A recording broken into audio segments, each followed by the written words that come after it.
हम लोगों ने कल तक कहाँ देखा था? रचनानुवाद कौमुदी का 8वां अभ्यास हो गया था, ठीक है। इसका संस्कृत बनाव वाला भी देख चुके थे। 9वें का नियम हो गया था ना? अच्छा, नहीं हुआ था। तो आइए हम आज रचनानुवाद कौमुदी के अभ्यास 9 का नियम देखते हैं। नियम में कपिल देव जी ने क्या बताया है। इसमें शब्द बता रहे हैं गुरु, अर्थात गुरु ये विशेषण या भारी अर्थ में ये विशेषण में प्रयुक्त होता है। जैसे मान लीजिए कहते हैं कि पत्थर कैसा था? बहुत गुरु अर्थात भारी था। भानु यानी सूर्य, इंदु चंद्रमा, शत्रु शत्रु, शिशु बालक, वायु वायु, पशु पशु, तरु। ये कहीं आया है? कहाँ आया है? नीति शतकम में कहाँ आया है?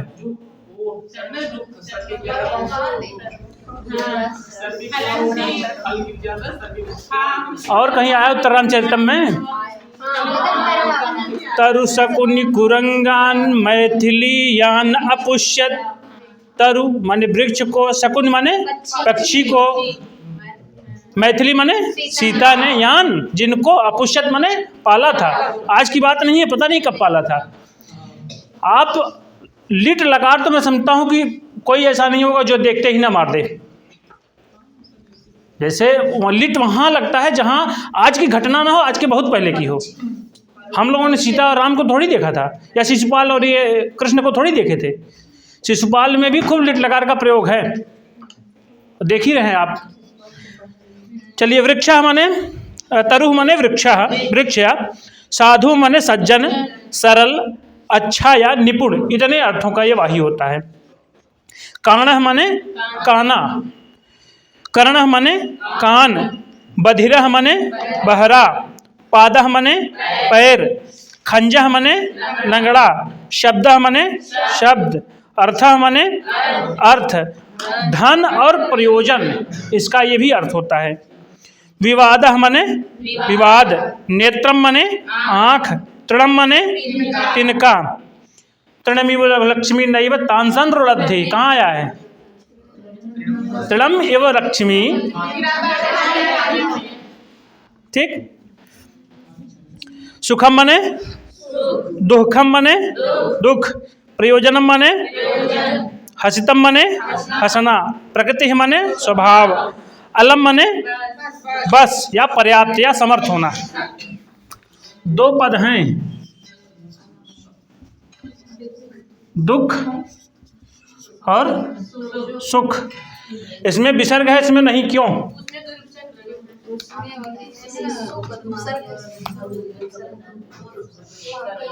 दो उपसर्ग है, इसमें सुपसर्ग है, इसी रेफ का विसर्ग हुआ है, ठीक है।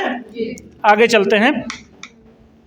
अच्छा, आप लोग जानते हैं कि, जानते ही होंगे लगभग, कि जो जन्मजात गूंगा होता है, बहरा होता है वो कोई व्यक्ति, मान लीजिए जन्म से ये विकार आ गए,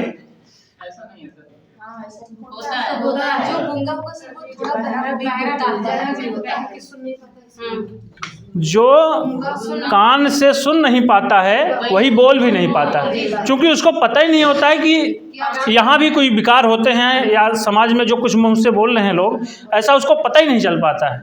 अगर वो सुनने लग जाए तो बोलना एकदम सत्य है। तो सबसे पहले बच्चा क्या सीखता है? सुनता है, धीरे धीरे सुनता रहता है, तब लास्ट में बोलना शुरू करता है, ठीक है। सूचना क्या आते हैं? गुरु माने साधु, गुरु से साधु तक कैसे रूप चलेगा? गुरुवत, कैसे रूप चलेगा? अभी आपने पढ़ा, गुरु गुरवः, गुरुम गुरु गुरून्, गुरुड़ा गुरुभ्याम गुरुभि, गुरवे गुरुभ्याम गुरुभ्य।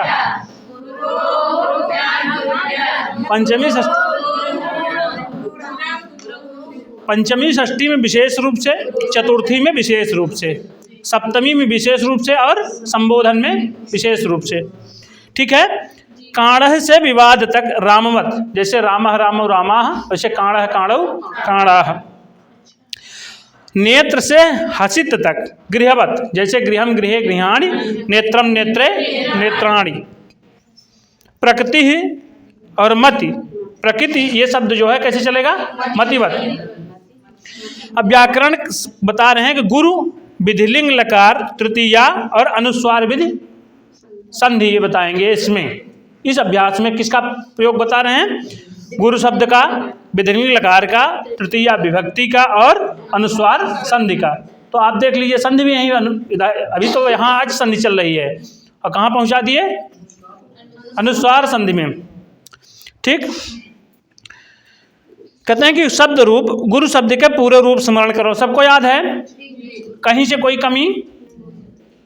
इसको आप खुद एक बार पढ़ लिया करिए।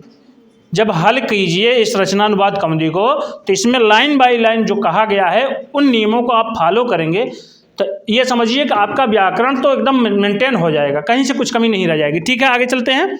देखो शब्द संख्या 4। फिर आगे कहते हैं कि संक्षिप्त रूप लगाकर भानु आदि के रूप गुरुवत बनावें। भानु जैसे भानु भानु भानमा, वैसे गुरु गुरु गुरुवा जैसे चला है, उसी प्रकार से भानु शब्द का सभी उकारांत पुल्लिंग शब्द गुरु के तुल्य चलेंगे। नियम नंबर 16, जैसे गुरु है, रकार है, वहाँ बताया गया था नियम नंबर 16 में कि रसाभ्याम नोणा समान पदे, यानी कि र और सा के बाद में कोई ना आवे तो उसको क्या हो जाए? ड़ में तब्दीली हो जाए। ये नियम कहीं कमी? ठीक है, आगे चलते हैं। गुरु शत्रु तरु, जैसे गुरुणा गुरुणाम, शत्रुणा शत्रुणाम। ठीक है, आगे चलते हैं। भू धातु विधिलिंग लकार या चाहिए अर्थ में। भवेत भवेताम भवेयुः, भवेह भवेतम भवेत, भवेयम भवेव भवेम। विसर्ग तो नहीं लग रहा है? भवेयम भवेव भवेम, ये पूरा उच्चारण करिए। पूरा उच्चारण करेंगे तो परीक्षा में कोई दिक्कत ही नहीं बचेगी, कहाँ ह्रस्व होगा, कहाँ दीर्घ होगा, कहाँ हलंत होगा, कहाँ विसर्ग होगा। ठीक है, फिर कहते हैं कि संक्षिप्त रूप लगाकर पठ आदि के रूप बनावें। जैसे पठेत पठेताम पठेयुः, लिखेत लिखेताम लिखेयुः, गच्छेत गच्छेताम पश्येत पश्येताम।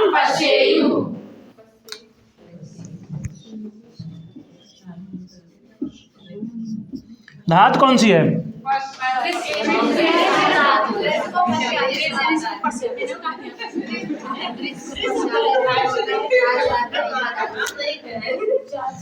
धातु कौन सी है? इन्हीं जगहों पर आपको सावधान रहने की जरूरत है। दृश्य धातु है, उसको पश्चादेश होता है। ठीक है, आगे चलते हैं। कारक तृतीया विभक्ति और अनुस्वार संधि का नियम बताएंगे अब। किम कार्यम अर्थः और प्रयोजनम, कहते हैं किम कार्यम अर्थः और प्रयोजनम, इनके क्या अर्थ हैं? प्रयोजन अर्थ में हो तो ये चारों तो के साथ तृतीया होती है। जैसे मूर्खेण पुत्रेण किम, इसका क्या अर्थ हुआ? मूर्ख पुत्र से क्या प्रयोजन। प्रयोजन के लिए कौन कौन से शब्द बताएं? किम, कार्यम, अर्थ, प्रयोजनम। ये चार शब्द अगर प्रयोजन के अर्थ में आवे, प्रयोजन का पर्याय बन करके आवे, तो उनके साथ कौन सी व्यक्ति होती है? तृतीया व्यक्ति। किसमें तृतीया हुई है?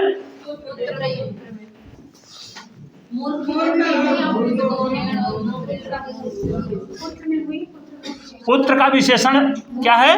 मूर्ख है।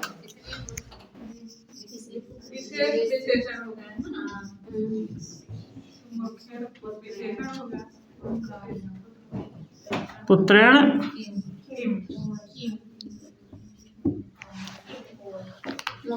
कहते हैं कि मूर्खेण पुत्रेण किम, मूर्ख पुत्र से क्या प्रयोजन। और उसके बाद कहते हैं कि अगला है किम कार्यम, भला क्या प्रयोजन है।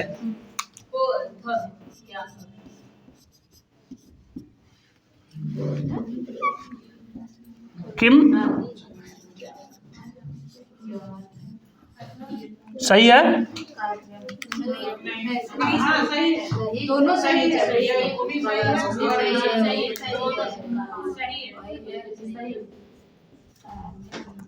दोनों में से कौन सा सही है? दोनों सही है। ठीक है, नियम आएगा। ठीक है, आगे चलते हैं।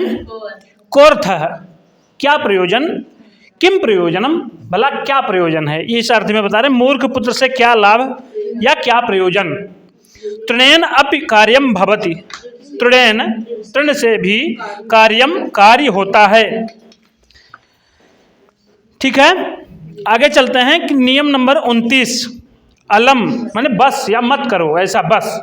ठीक है, के साथ तृतीया होती है, जैसे अलम हसितेन मत हंसो, अलम विवादेन विवाद मत करो। हम लोग पढ़ रहे थे ना, उसमें कल एक आया था अलम महीपाल तवस्त्रमेण आया था, तो वही बस करो, कोई फायदा नहीं इससे। ठीक है, कहाँ का है ये? रघुवंशम का। किस प्रसंग में आया है? जब राजा दिलीप लेके गए थे गाय नंदिनी को चराने, उस समय जो सिंह था वो नंदिनी को खाने के लिए उद्यत था।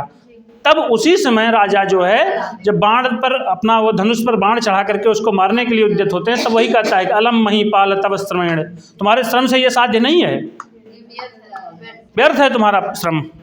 आगे आते हैं, कहते हैं कि ये नांग विकारा, शरीर का जो अंग विकार से विकृत दिखाई पड़े उसमें तृतीया होती है, जैसे नेत्रेण काणा, नेत्र से काणा। अच्छा, एक आंख से काना होता है कि दोनों से? दोनों होगा तो अंधा हो जाएगा, एक रहेगा तब काना कह जाएगा। ठीक है, एक आंख से काणा, आगे लिखे भी हैं देखिए, एक आंख से काणा। कर्णेन बधिरा, कान से बहरा।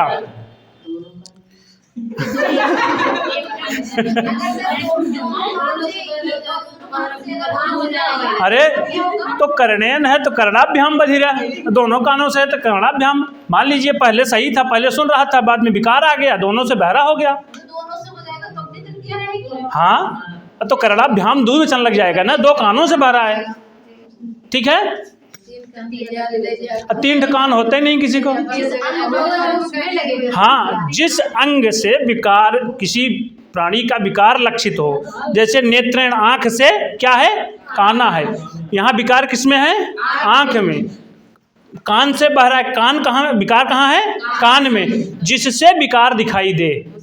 ठीक, उसमें आया ये नांगेन विकृतेन विकारो दृश्यते ततः तृतीया स्यात्। जब हम लोग कारक पढ़ेंगे उसमें ये नियम बताया जाएगा। कहते हैं कि प्रकृत्यादिभ्य उपसंख्यानम, प्रकृति या स्वभाव आदि क्रिया विशेषण शब्दों में तृतीया होती है। जैसे प्रकृत्या साधु, स्वभाव से सरल है, सुखेन जीवति, सुख से जीता है, दुखेन जीवति, दुख से जी रहा है या जीता है, सरलतया लिखति, सरलता से बड़े आसानी से लिख लेता है, लिखता है। इसके बाद है नियम नंबर 32, संधि का प्रयोग दिखा रहे हैं कि मोनुस्वार। इसमें आता है मांतस्य पदस्य अनुस्वारो, मतलब मांत पद हो इधर, बाद में क्या हो? मांत पद हो, बाद में कोई हल हो, तो उस मां को अनुस्वार हो जाए। कहते हैं कि पदांत शब्द या धातु के अंतिम मां के बाद कोई हल अर्थात व्यंजन हो तो मां को अनुस्वार होता है, स्वर के बाद हो तो नहीं। अब देखिए इसमें क्या है, रामम पश्यति,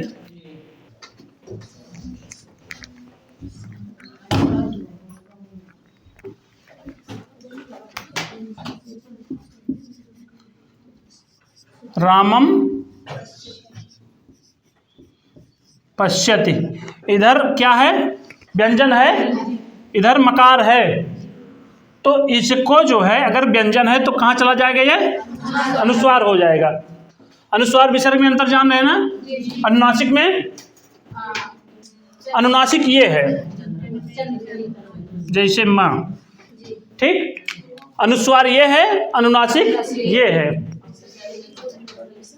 ठीक है, आगे चलिए। और कह रहे हैं कि अगर स्वर होगा,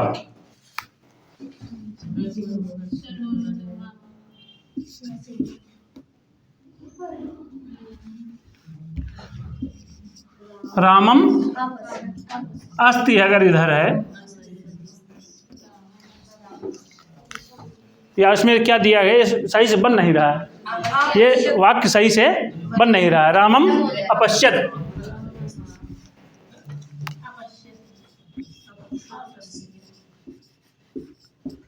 इधर स्वर है इसलिए माँ को माँ ही रह जाएगा, बस यही है। मोनुस्वारा यही कहता है। पदांत है ये शुभ और तिंग से मिलकर के बना है ना, कहाँ का रूप है, द्वितीया एक वचन का, तो पद है, तो पदांत में क्या है, माँ, बाद में अगर व्यंजन होगा तब कहाँ चला जाएगा, अनुस्वार हो जाएगा, बस यही कहता है। ठीक है, अब इसके बाद उदाहरण वाक्यों को देख लेते हैं, फिर जो है आज का पाठ यहीं विराम लेते हैं। वही तो बता रहा ना, नियम है। मान लीजिए अगर हम कह दें, अरे भाई इसको महामुनि पाणिनि जी ने बताया था, अब कोई ये पूछे कि व्याकरण को क्यों बनाया, तो उसमें बताया गया है ना कि रक्षो आगम लघु संदेहा, रक्षा के लिए, रक्षार्थम वेदा नाम ध्येयम व्याकरणम इत्यादि। तो भाषा में कोई विकृति ना आए इसलिए इसको, इस नियम को बनाया गया है। ये भाषा तो पता नहीं कब की बनी है, व्याकरण में उसका केवल अध्ययन किया जाता है। भाषा आज की नहीं है, भाषा पता नहीं कब की बनी है। हाँ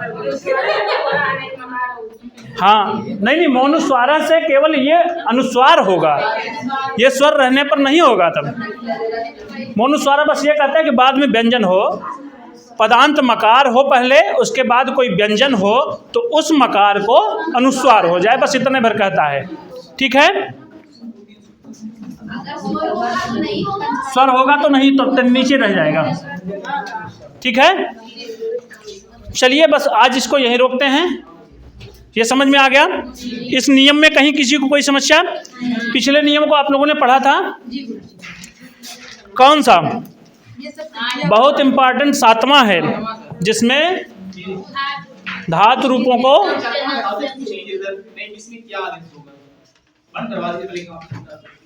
चलिए ठीक है, बंद कर दिए, बंद करिए सब।